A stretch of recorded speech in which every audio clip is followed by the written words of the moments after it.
So look right now. So I think it's one of those. I think it might be this one. Okay, here it is. Hi, Valentina. Hi, Dr. Paul. Thank you for coming out and revisiting UNF. And even though you've graduated and you've gone on to bigger and better things, I appreciate you coming back to talk to my students about your experience with our final project, with the health intervention final project. Mm-hmm. So, Valentina, why don't you, if you could take a few minutes and just explain to my students how you came up with your project and maybe a little bit about the steps you took to complete your project, and then perhaps we can make your Prezi available on our website so folks can take a look at it when they have a few minutes. Okay. Great. Good. Thank you. Well, hello everyone. As Dr. Paul said, my name is Valentina Bolanos. I actually have a bachelor's in psychology, and last summer, 2015, I got my master's in public health here from UNF. Has a concentration in health promotions and health education. So in terms of this project, I decided to work on mental health. Why? Because, I have bachelor's in psychology, and I saw mental health as it's a need in the society right now, in the populations right now.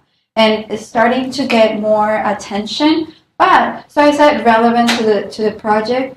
And then why refugees, Burmese, and Bhutanese? Well, because when I took Dr. Paul's class, we had a presentation about war relief. And Dr. Paul introduced me to Brenda Boydstone, which is the coordinator over there in World Relief. And I saw it relevant to work with refugees and interesting too, and introduce the whole concept of mental health. And can I just stop you 1 second? So if you, so as Valentina said, World Relief is a refugee resettlement organization based here in Jacksonville, downtown.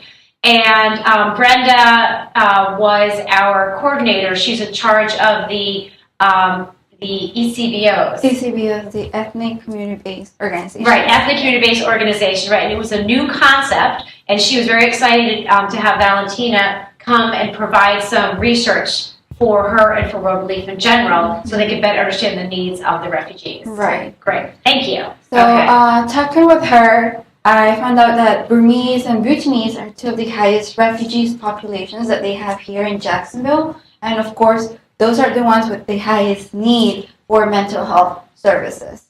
So I'm just going to go quickly throughout my presentation so you can have an idea of what I looked at, what I focused on, and explain you how I did the process of, from the beginning, getting the topic to the end project, which it's great. So okay, so I started first my presentation. Let me go back here with this quote, which is mental health is not a destination, but a process. It's about how you drive, not where you're going. So, of course, I started with my literature review, and where I provide students with the information. So, like, what is a refugee? So, just to give you a brief about that. Those are a group of people that are crossing international borders because they're being forced to leave their homes. Why? Because probably there's wars, violence, religious or political persecutions going on. So of course they're not able to, have normal lives, safe lives in their own homes. The only option is to run away. So one of the big issues is that they're considered the most vulnerable group of people in the world. So you can imagine all the health needs they may have. So the United Nations High Commissioners for Refugee provided this stat that as of 2013, there's an estimated 16.7 million refugees worldwide. So, and from that 16.7, from that 16.7, there's more than 3.5 million refugees going towards the Asia and the Pacific regions. So quite big. So in terms of the two populations that I looked at, which is the Burmese and the Bhutanese, those are two of the countries with the highest rates of refugees worldwide. And as of 2014, Burma, which is also known as Myanmar, had 479,600 refugees, and Bhutan had an estimated 31,500. refugees worldwide as well. So after I found the stats on my target populations, just wanted to give a brief statement of what they do, where they located, so that your audience can have a better perspective of who your target population is. So the first one, we're talking about Bhutanese, country of Bhutan, which, as you can see in the map, is located between China and India. And what's going on in this country? Why do we have refugees over here? Part of your literature review you need to put into perspective. Well, the first thing is that in the 1980s, they had the King of Bhutan, and he started this campaign, as you can see here, one country, one people. The whole point of that is that they wanted to implement policies so that they made the Bhutanese people the only cultural group in the country. What happened? Bhutan has a lot of minorities, so they were against this. So what happened? The government started to persecute those minorities that did not want to follow the one country, one people rule. So what happens when you don't follow and you start getting persecuted? You have to leave the country, forced to leave the country. So that was the main issue in Bhutan. The group that got mostly persecuted were the Losampas, if I'm pronouncing it right. They're from Nepali descent. So those are the main groups within the Bhutanese. Then we jump into Burma, which is nowadays known as Myanmar again, and is surrounded by China. We have India, Bangladesh, Laos, and Thailand, some of the countries surrounding. And the issue with Burma, well, it's not an issue, it's actually a great thing, is that it's a very ethnically diverse country. The government estimates that around 135 ethnicities are in the country. What happened in Burma is that after they became independent, the military wanted to have, establish their own centralized government. But the minorities wanted more of a federal government. So that created tension. And once again, those that did not want to follow the central government were going to be persecuted as well. And of course, they had to be forced to leave their countries and become refugees as well. So those are similar issues, being persecuted again in their own countries, that force them to leave and become refugees in different countries like the US. So, mental health, what's the issue here, the link here? Well, we see that there's poor mental health in those Burmese and Bhutanese refugees because, of course, that is being triggered by severe traumatic events. If you put yourself on their shoes, you're being forced to leave your own home where you have the comfort of your family, your traditions, your culture, and yet you have to leave and go somewhere else. You can imagine the levels of anxiety and depression that can cause in an individual. So what the research shows is that, it's triggered by severe traumatic events, but they tend to have high levels of anxiety and PTSD and depression. So those are the three main things that you tend to see due to forced labor, being forced to leave their own country, plus their human rights are also being violated as well.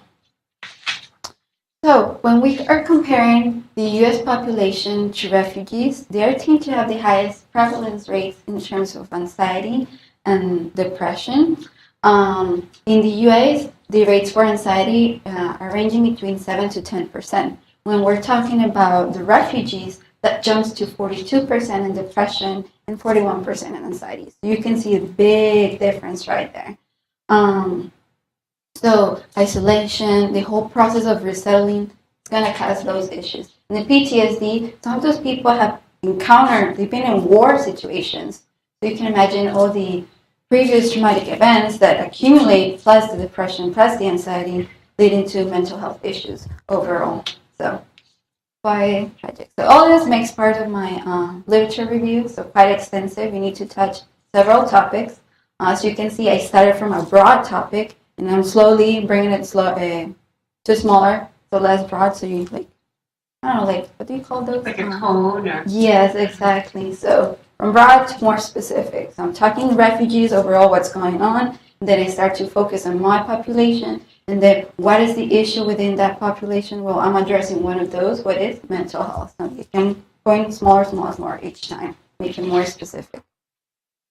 So after that, I introduce Work Relief, which is the organization that I'm actually working or work at the moment at the time with. And what they do is that they provide economic, social, and spiritual services to refugees during those first 90 days that they come to the United States. And in fact, in 2014, Jacksonville became part of this or participated in a grant that now they have it, where it's for ECBOs, which is ethnic community-based organizations, so to provide more services to the refugee community. So ECBOs, of course, is a nonprofit organization that tends to be comprised of non-refugees, refugees, and former refugees as well. And they want to provide social services after the 90 days of resettlement. So Work Relief is providing services those first 90 days. The ECBO, what they want to do is provide after. Because of course, the resettlement is going to continue after those 3 months. It's a long process. So as of right now, the ECBO is working with the African community, the established here in Jacksonville, the Burmese, and the Bhutanese as well, which are the main ones, the bigger ones right there. So some of the main goals of the ECBO, as you can see here, is to build a strong and diverse community. So strong community. They want to make sure that the health or that some of their needs, so like language, immigration status, is set for them. They don't have any of those issues. But mental health is one of those issues that they do not address as part of their program, which I think is highly important to address it, because of course you can imagine the all the traumatic events they've been through. In fact, recently one of my friends, she started working in Catholic. Catholic Relief Services? Yes, and she met this Burmese guy, and he's depressed, crazy depressed. He recently came to the States, and he's just by himself, came by himself. Wow. The guy is very depressed. She's like, I can see body language. You can see how he is. He just doesn't want to, he's not settling correctly here in the U.S. right now. So he needs a lot of help, assistance, which, especially if you're by yourself in a whole different country, a different language, culture is totally different. You can imagine how you feel, especially if you're being forced to leave, because there's a difference between, oh, I want to leave because I feel like going to a different country and establishing in another country, versus, oh, I have to leave and leave everything behind. Two different situations. So, as I was stating, so now we're jumping into the needs assessment. So needs assessment, we're looking at what are the gaps right now in the population. So I'm looking at mental health. Let me see what gaps the ECBO is having that I can use to address those situations. So the ECBO right now is focusing on the following services. So they have case management, interpretation, referral. They train you if you don't know any English, youth services, naturalization, so like your immigration status, and health promotions. But I mean, when we're talking about health promotions, where is mental health here? So that's what my needs assessment is showing. By talking to coordinators and Burmese and Bhutanese community leaders, I found out that mental health is not addressed. I mean, health promotions, they'll tell you how to eat well, be physically active, yeah, but what about mental health? That's not being included into their education service program. And if we want to improve the quality of life of these individuals, of course, we have to focus on this, because once again, they've been through a lot of things. So as part of my needs assessment, what I do is that I start looking at programs that have done similar but not the same. So, for example, here in Jacksonville, nothing has been done in terms of, or when I did my research, nothing had been done in terms of mental health, education or awareness or for that population. So to create a program that addresses that specific issue to that specific population. But what I've seen throughout different countries was, for example, in Australia in 2006, they had this program called Compass Strategy, where they aim to raise awareness and educate the population about, or their target population, about mental health. So if you're seeing those signs, symptoms, what can you do? If you don't want help, but you're kind of like in the process that you need help, but you don't want to show that you need help, what can be done? So this program showed promising results. So what I did is that I took this to compare it as a standard towards what I wanted to do in my program as well, to help it develop. So to help develop mine, of course, I had to focus, here's well, program planning comes in, part of public health.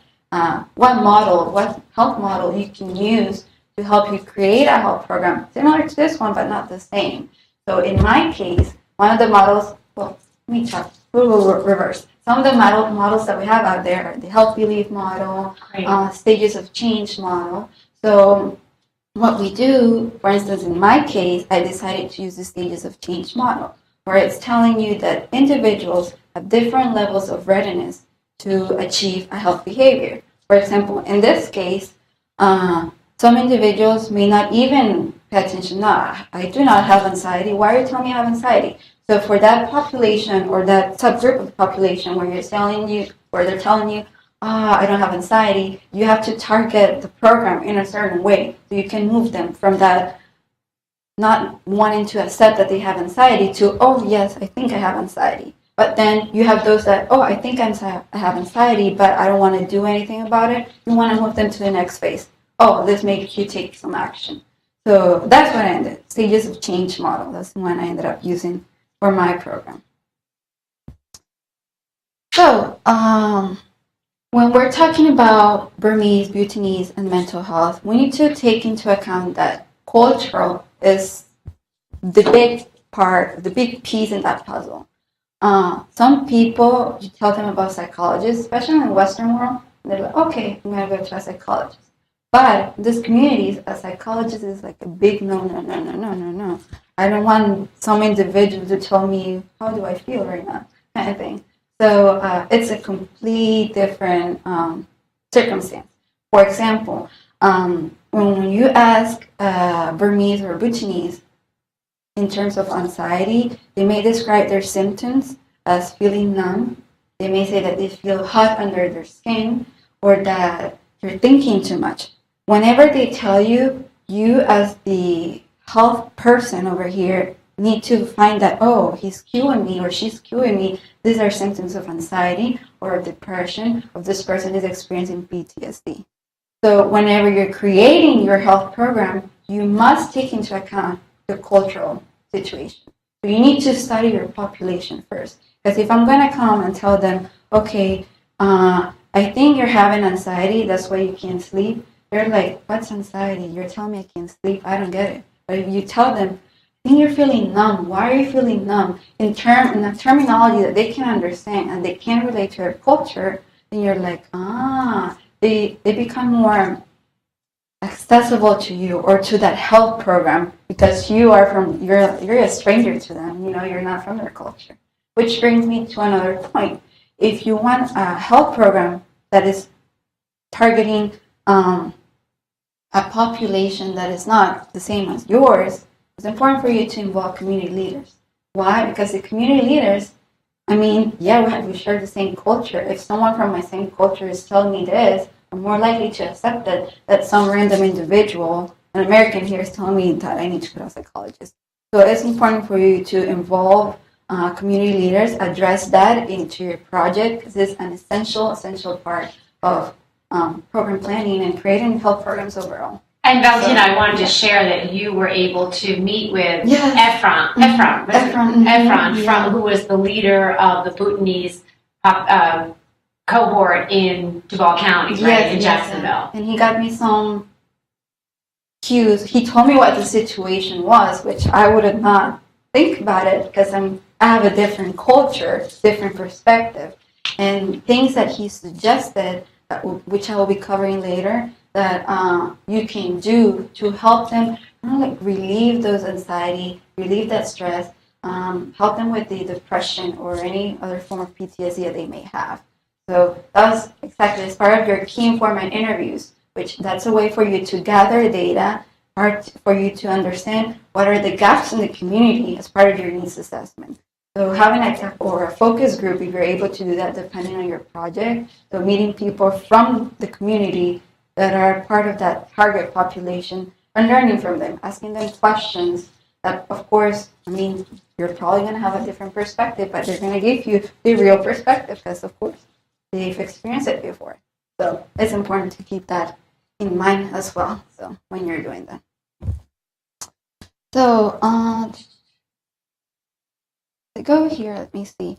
So yes, as part of like when I was talking to Efron, he told me about Burmese people over there. He said that they view mental health more of a physical problem. And I also saw this in the literature. So you have your face-to-face interviews, but you also look into the literature, and things that he told me, I did find in the literature as well. So I know there was some relevance in there. So make it more realistic and for the program itself. So they view it as a mental health, as a physical problem rather than a mental health issue. So one of the things that he told me is that in order for you to address that physical problem, things that they used to do in their country to help them make them happy, release that anxiety, again, all that depression, is to focus on gardening, fishing, and knitting. So if I want to improve their mental health and be part of that ECBO, maybe the ECBO can take some of that money and put it towards creating, having a garden for them. They can come after work or come during the weekend with their children if they have children and be like, let's go garden and release some of that stress. Like a community garden, exactly. Coming up with funding to support a community garden. Same with like a knitting project that they can come and do, going fishing and things like that, which are similar to things that they used to do in their country as a daily routine, which make them happy. But when you come here, I mean, you don't see it all the time. So quite different. So that's a way for them to achieve that relaxation and kind of, improve their mental health overall. Of course, you probably are going to incorporate things from like Western society, but you want to implement things from their culture to make it more relative to them. And of course, they're going to be more open-minded towards doing this. So rather than this, do some color therapy, which they've never been exposed to. Okay, so that concluded part of my needs assessments at what's going on. So once you have your literature review, your needs assessment, you have a big picture of, okay, so what are my gaps? Where should I focus? What will be my goal? And what will be my objectives for the project? So the main goal for me was to reduce the rates of anxiety, depression, and PTSD among my two refugee populations. By being exposed to mental health awareness, being educated about it, having the opportunities for them to, release that stress level. So objective number 1 is that by the end of the program, 75% of my refugees, of the refugees, will be able to list 3 effective ways that they can handle the symptoms associated with anxiety, depression, and PTSD. And before I forget, whenever you're creating your objectives, you want to make sure that they are SMART. So they're specific, S for specific, M, measurable, SMART, attainable, R for realistic, and T for time bound. So always keep that in mind. So you can see here that mine are quite specific. I'm telling you when, by the end of this program, what percentage. We're telling you 75% of refugees. What are they going to do? I'm telling you 3 specific. You just don't want to tell them they're going to list ways to handle the symptoms. No. You want to make sure you're telling them 3. Because when the time comes for you to evaluate those goals, you want to make sure that if the goal was, the objective was, the objective, not the goal. The objective was accomplished, you want to make sure, they know 3 ways to do it. And yes, I saw that 75% of them did it. So that's a way for you to evaluate. It's going to make it easier for you at the end of the program where you're creating a pre-test versus a post-test and see that your objective was achieved. So you want to keep some time creating your SMART goals. This is going to help you towards the end. The SMART goals, SMART objectives. This is confused. Sorry. Okay.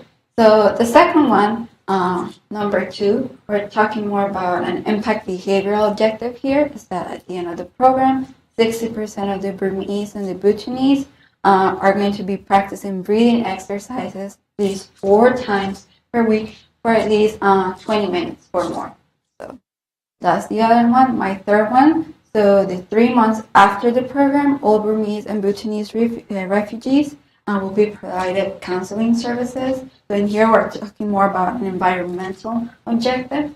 And then objective number 4, within 2 years, the anxiety, depression, and PTSD rates among 2 communities or 2 populations will decrease by 15% in the Jacksonville ECBO. So that's my outcome goal. So we're talking long term, so 2 years after the program.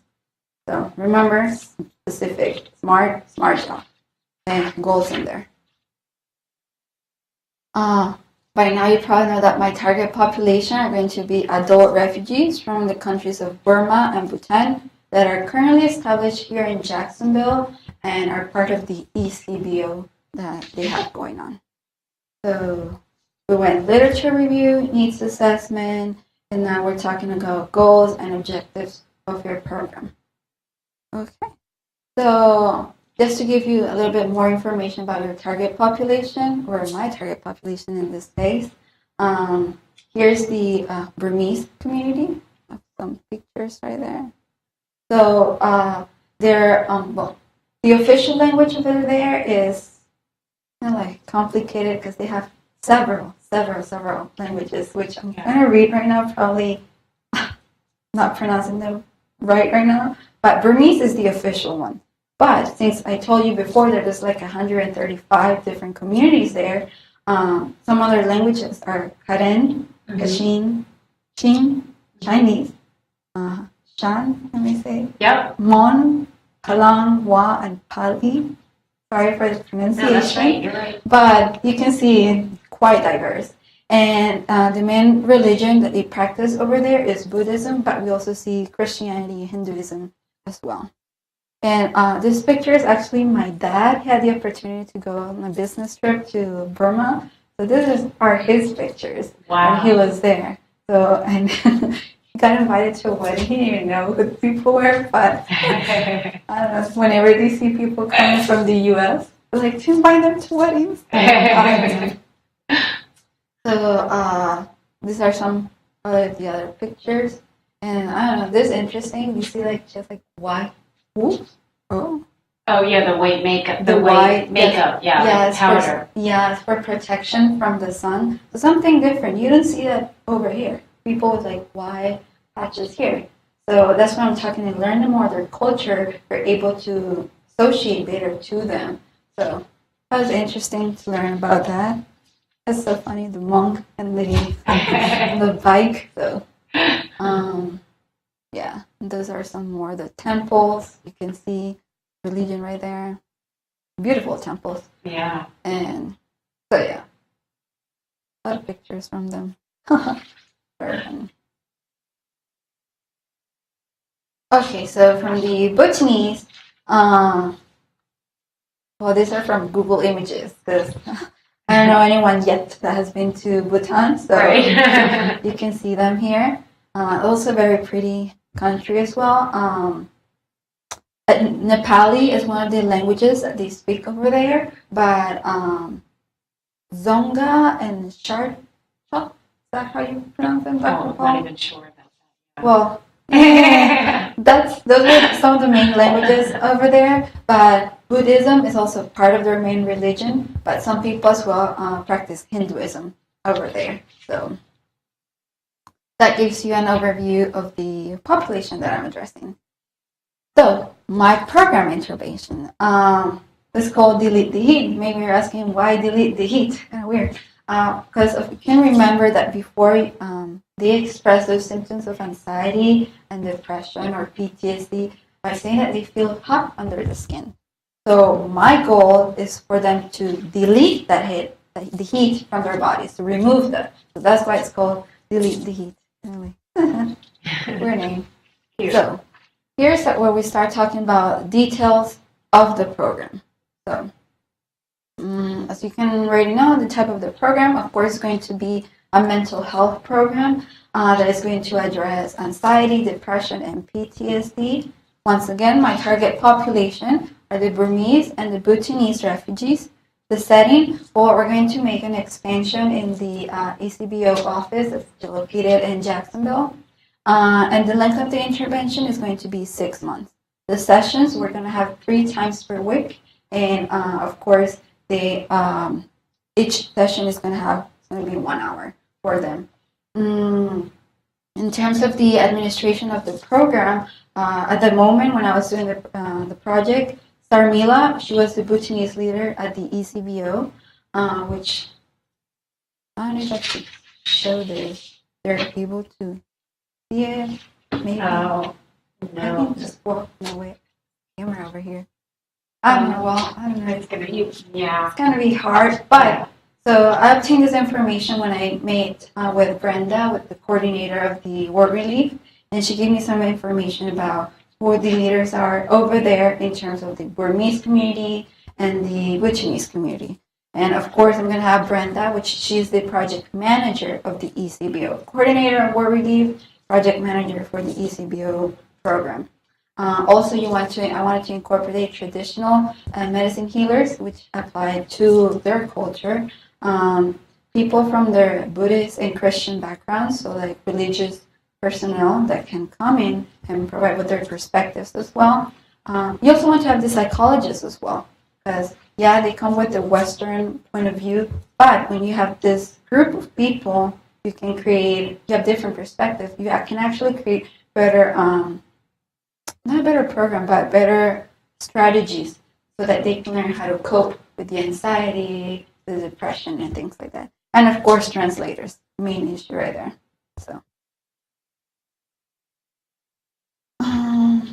Once again, and to develop my program, as I said before, I'm going to be using the stages of change model. If you go online, just look for health behavior models. You can see different behaviors. You can see what are they made of and what do you think will apply most to the program or to your target population. And that's one of their homework assignments. Okay. Is to apply one of the models to their program. Yeah, because if you have the model, you're good to go. It's going to help you plan everything out and see where everyone is in terms of your program. You're able to identify barriers. For instance, if you're using health belief model, you can find what are the barriers to achieving. If I were to use that one in my program, what are those barriers towards achieving better mental health? What is allowing them to achieve the better mental health? So things like that. So for mine, the stages of change model has 5 stages. So the first one, where what they're going to do is that you're going to provide them through like a piece of paper or something, where you see the 5 sentences, and they're going to select the one that applies most to them. So, for example, the first one, I haven't even thought about not feeling hot under the skin or numb. That's telling me they're in the pre-contemplation state. So they're not even thinking about it. The second one, I've thought about not feeling hot under the skin or numb. I intend to not feel that way in the next 6 months. So that one right there, contemplation stage. So I'm thinking about it, but we tend to see some change within the next 6 months. That tends to be like the key rule. It may change, but 6 months, that's what you see. The third one, I plan not to feel hot under the skin or numb very soon. That's preparation stage. So I'm ready to make some changes in my lifestyle. 4, I just started to not feel hot under the skin or numb. This person is in the action stage. And then the last one, I have not felt hot under the skin or numb in a very long time. This person learned how to make changes. We're now in the maintenance stage. And the goal is for you to be in the maintenance stage. Sometimes you may see that people may be in the maintenance and things can overlap. This is not necessarily oh, I'm going to stay in the action. Boom. No, sometimes people may be in action, but then something happens and they go back to number 2. But our goal is to make them move up, up, up each time so they can achieve that main stage for a very, very long time. So they don't go back to those unhealthy behaviors. So, in order for for this to happen, in order to achieve the or reduce those levels of anxiety, of depression, help them with the PTSD, we're going to incorporate several materials that go accordingly to the stage that the person is. So we're going to have educational lectures. So for example, someone in the pre-contemplation stage, I don't know anything about anxiety, I don't care. So we put you in an educational lecture about, so what happens when your body is feeling hot? What's going on? Have you ever thought about what hot is? Okay, start to educate myself. We provide them with fact sheets, discussions, music, art, gardening. Someone in the action stage, we're using gardening meditation to achieve that level, to reduce those levels of anxiety. So depending on where your target population is, or different individuals from your target population are, the type of materials that you're going to be using in order to achieve that your goal after all. So something very important whenever you're creating your health program is to use, here we go, incentives. Because, okay, you have the health program, we know these people, they have things to do. They have children, they have a job. What can we do so they can come and they just don't see it, why am I going to waste my time an hour there? I'm so tired from working, 10 hours today. Why do I want to go there? So incentives are very important so that your target population can come and, make part of that program as well.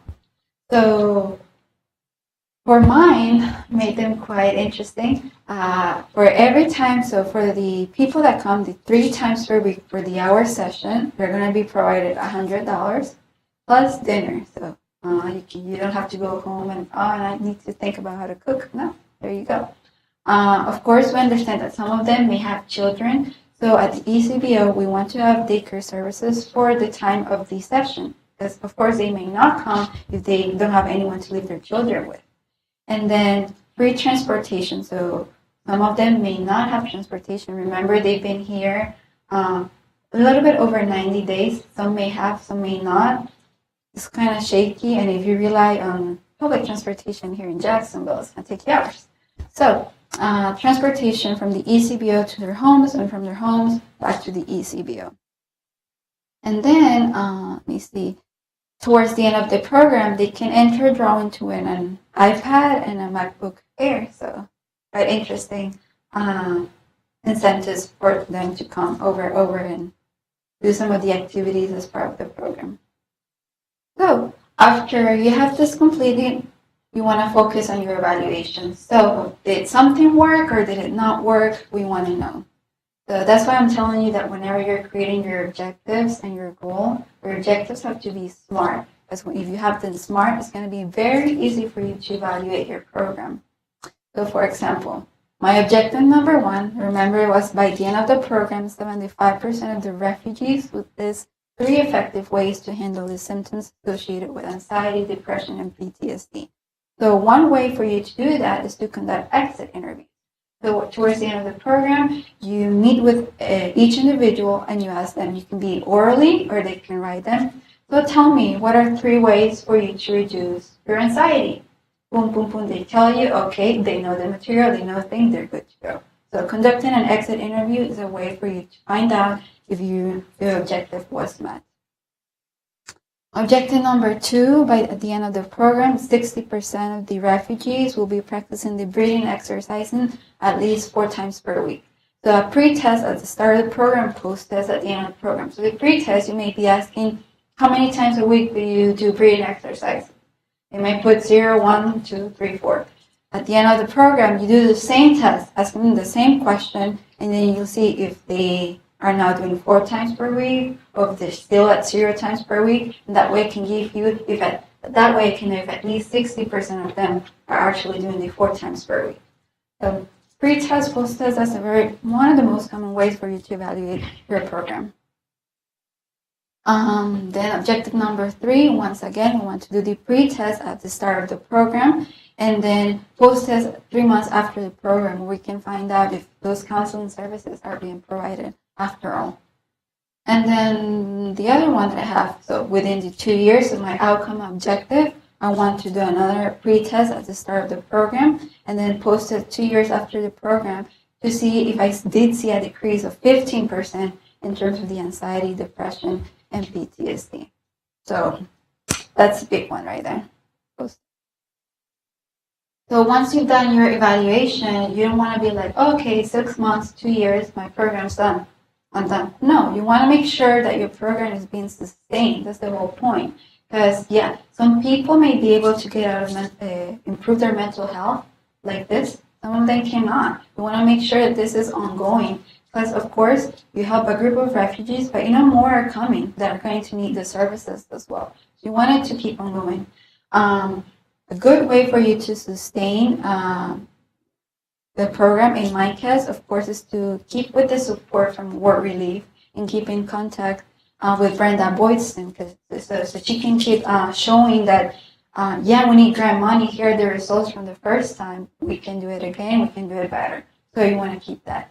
And one of the most important ones is the active leadership from people from the community, so the Burmese and the Bhutanese. If they keep that going, the program is going to go, go, go. Whenever you take away those community leaders out of the program, there is a high chance that your program is going to end very soon. It's not going to be ongoing, which that's what you don't want.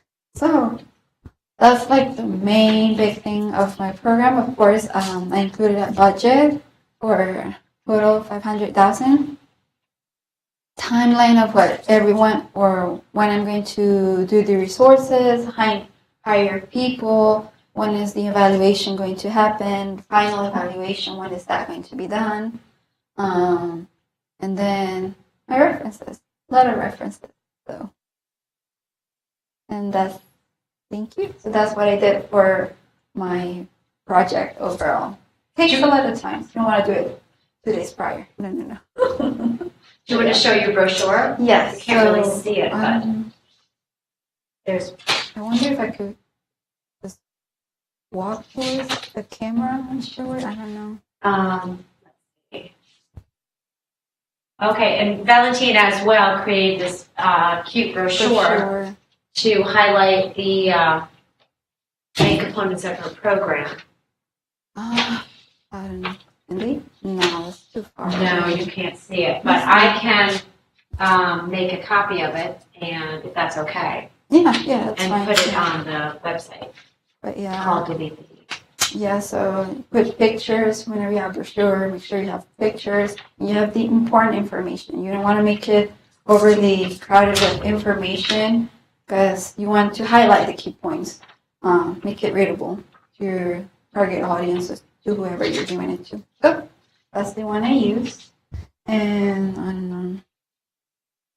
Oh, whenever I was presenting, I gave everyone a copy of my executive summary. So your executive summary, which is going to be your first part of your project, is going to have just a brief statement of your lit review, your needs assessment, I don't know, your, target population, and the logo that I use for my program, the interventions, the goal, my budget, and who can you contact? Of course, me and Ms. Brenda, which from Work Relief. So. And it's one page that you can leave it. It's one piece of paper you can leave with your funders if they have any questions about any of the key components of the program. Yeah, so gives you like an overview of what's going on with your program. And then this was my final project. I don't know. Kind of hard to see here, but let me see. So I have my table of contents. Of course, I use APA formatting for this. I have the executive summary, my lit review, needs assessment, the mission goals and objectives, my target population, then the program intervention as well, the evaluation, sustainability, then budget, timeline, and of course, my references as well.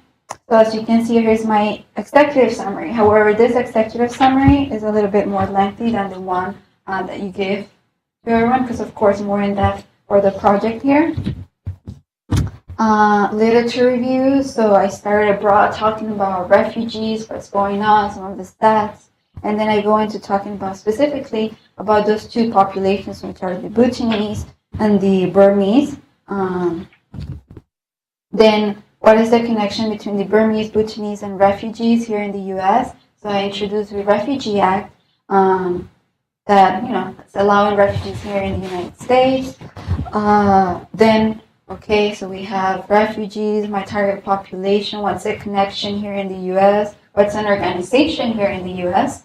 So that's where I introduced work relief. And then we're talking to the ECBOs, which is the area where I'm working on. And of course, one of the more important ones, needs assessment, because that's going to tell you, going to gear you as to where do I need to focus. Because you don't want to do something that's already been done several times. You want to do something that's totally different, a little bit different, to help your target population. So that's where I included the information from my key informant interview with the Burmese community leader. So some of the information that I obtained from him, I included here. Also, some of the other mental health programs that I've seen that not necessarily address refugees, but they can give you some of the perspective of how you can gear your program and differences that you can implement into your own. And then you go into your mission, goals, and objectives, which I already talked about, which remember to make them smart. Target population again. Let me see. And then the program intervention, when you just describe the administration, how did you do it, where are you doing it, and things like that. And then I introduced the stages. So in that area, that's where you want to start talking about what model you're going to use, health behavior model. And then the incentives that I used, how did I evaluate my program, so all the objectives. And then towards the end, I have the sustainability, the budget, the timeline, and then the references. Are they doing the grant application as well? Yes. Okay, so I also did the grant application. It may look kind of hard, but it's not hard. It's easy. Like quick. Once you have your project done, it's fill in the gaps kind of thing in your proposal or your. So yeah, so. I don't know. Geographic locations where I'm working, the United States, specifically Florida, if I 100,000 that they're going to give us. And then once again, you have that same table of contents. Of course, the difference is that you want to include the charitable purpose as part of your of this grant. Which can be like a sentence or two. What are you going to do? What is the purpose? Mine is to increase the mental health awareness in the community, in the refugee community. So, once again, you have the literature review, which you have from your project, needs assessment again. As part of your executive summary. So that's the same thing. And then the context is more talking about your literature review. Context is the literature review. So yeah, literature review. Let me see. And then your framework. So you're just talking about where am I going to be working, the goal, my objectives again, and the activities that I'm going to be using to kind of like accomplish those objectives. How am I going to be measuring that? So that's where you can include the evaluation process. How are you going to evaluate or measure if the goal was met or not? And then the assumptions. So is this doable? Yes, in 3 months, yes or no, and things like that. So same thing for the other objectives as well. You touch on sustainability once more. The facilities, how you're going to manage the project. So that's the administrative part from your project as well. And of course, your references, which are your citations as well. And then you include in your appendix towards the end the timeline. You may include your budget as well. So that's what you do in there.